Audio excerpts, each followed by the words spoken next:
Hello everyone, it's me again, Douglas Taylor, and I am describing a little bit about my own concepts and perspectives of visionary art. So this is a painting, it's an acrylic painting on canvas that I did some time ago, and it is really kind of a painting that was inspired somewhat from Carlos Castaneda and his teachings. I don't know if you're familiar with his books, um, Don Juan and A Yaqui Way of Knowledge. And I read all the books, and this is years and years ago. But I found a lot of the information in there to be fascinating just from the standpoint is it's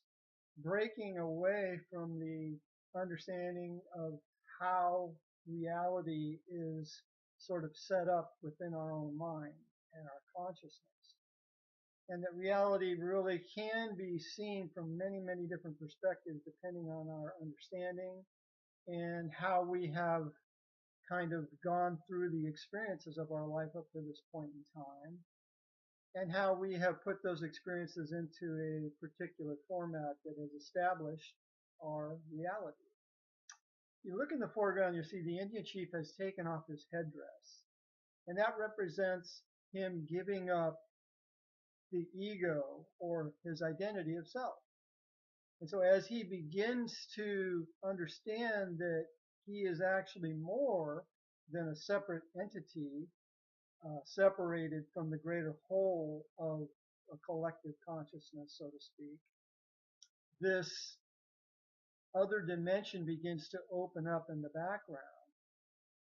And so all of the different animals that you see in the middle part of the painting, the cougar, the bear, the wolves, the coyotes, these represent the fears that we all have, the fear of the unknown.